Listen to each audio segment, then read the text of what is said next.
Welcome back to Fujitsu Forum TV. Gosh, it's 4 o'clock. It feels like it was 8:50 this morning, just a few moments ago when we started. What a day it's been. There's been some lovely insight coming out of Fujitsu Forum 2018.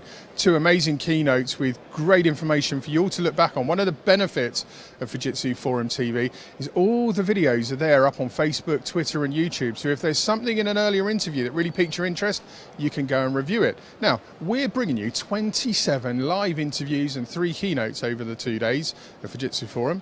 But there's also another reason why 12,500 people have travelled from 80 countries around the globe. It's the exhibition centre.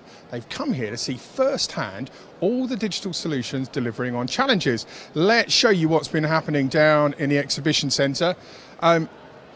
Virtually every vertical is being represented here at Fujitsu Forum 2018 with key innovation, showcasing how business and societal issues can be delivered. Remember yesterday we were talking about Fujitsu City and how the findings are helping to impact society. Manufacturing, who we interview tomorrow, there's some amazing things going on with the smart city. Data-enabled devices are impacting business and society across the board. Now, let's come back to cloud. It's been a key theme today, but what about native cloud? Is it something that we should be aware of? We're going to talk to CTO Jason Daniels, who's going to help us understand a bit more around cloud. It's just exploded. It has many guises. Yeah. Cloud native is a term we've been hearing a bit about. I'm going to be honest, I'm in the camp that's been confused by it. So, as of many people.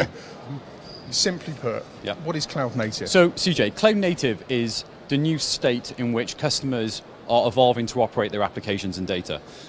Cloud native is just simply another term for the next evolutionary state that an application and data need to evolve to compete in the digital world. So when we say cloud native, we could say, 5 years ago, 10 years ago, I'm virtualized, okay? It's a similar evolution. Only now everything is cloud native.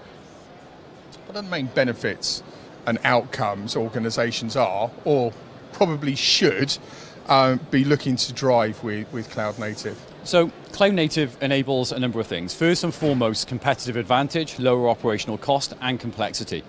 CEO's going to love all of that. Everyone loves that, right? But it comes with a challenge, and that challenge is how do we transform the business, my people, my process, in line with the technology to ensure that it is successful.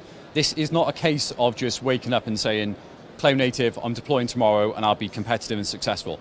This is about evolving the application landscape in an enterprise, which typically can contain thousands of applications, knowing what applications are suitable for cloud native, and then planning a roadmap to get there.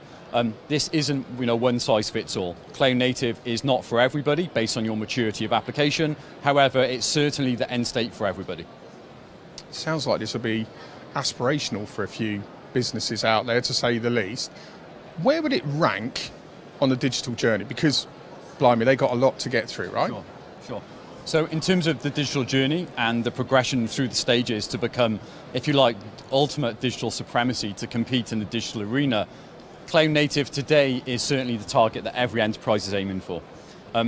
That target brings a maturity problem, an evolutionary problem, and a transformation problem for the application and people. So it's on everyone's agenda. The benefits are clear to the organization and the enterprises we work with, and it's clear to Fujitsu. Fujitsu has a dedicated cloud native services team and division that purely focuses on the enablement, the adoption, acceleration, and development of apps and people and technology in this new world. We take it very seriously. We know our customers take it very seriously.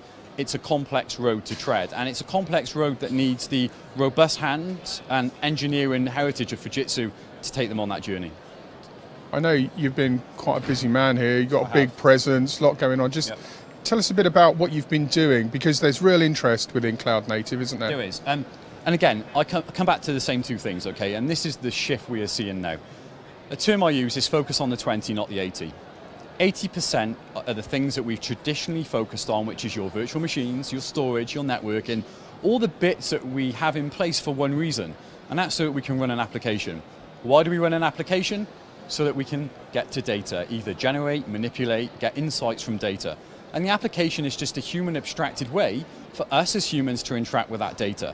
So by focusing on the 20%, the applications and the data, and taking that on the journey to cloud native, we can truly gain the operational efficiencies, lower cost, and ultimately the competitive advantage that we need. What about the more traditional companies out there with sort of legacy IT? So, CJ, I don't think it's about traditional companies. It's about all of our companies have what we call a hybrid IT estate. All of our customers and companies we work with have a section of their infrastructure, their application, their storage that is deemed heritage, okay? I won't say old. We have to acknowledge that heritage platforms and applications exist. They have to enable and operate and sort of almost co-create with the new world so that they operate together. At Fujitsu, we're very much around balancing robust IT and fast IT as our hybrid IT strategy. So how do we create a digital border on heritage applications so that they can truly participate in the API economy and the digital economy that the new competitive applications will be developed in? Co-creation for success, theme of Fujitsu Forum 2018. Just give us a bit of an insight into how you're working with the partners on this agenda. Look, partners are key to Fujitsu and they're certainly key to the Cloud Native Services team. As I said, we're operating on the forefront of technology. We're operating in a space that most customers are either scared to enter because it's deemed high risk and complex, or customers are already there and maybe they haven't done it in the right way and they need guiding or integrating back into their heritage estate. So partners, co-creating, working with Fujitsu, working with our customers together is the only formula that really works, because Fujitsu alone, we're really clever, right? We don't have all the answers. Our partners have the platform and the technology that our customers are looking to utilize, and it's our responsibility to co-create, work with our partners and generate hopefully a bright future for the companies we work with and human society overall. Do you think this is on the radar of CEOs enough, or are they still leaving it to the CTO, the CIO? Yeah, it's a good question, CJ. The problem that we're seeing in the market are the decision makers and influencers are changing, okay? Middle management, IT management, no longer call the shots when it comes to the new world of developing apps and data. Developers are having a front seat here now. So developers are driving the decisions. Developers can go home at night and they have access to all of the platforms that, if you think traditionally, they didn't have access to because it was behind closed walls. Now they can go home, they can innovate at a rapid pace and bring that back into their company that they work for and distribute that out to production. That is a scary speed to market, and it's a scary control thing for a board to get their head around, let alone the cost implications. So I think we've seen a big shift in the last 3 years. I think the board appreciate this new world exists and that they need to participate in it, and if they do not, their company ultimately is at risk. But again, it's a culture change, it's a people change, and the technology sort of supports that in the overall act that's taking place. There'll be a lot of chief officers watching this, listening to your points and thinking, okay, that's resonating with me. If you had one message for them, what would it be? Start now. I like that. Start now, start in an incubated, isolated way with a multi-skilled tiger team approach that Fujitsu can supplement and help with.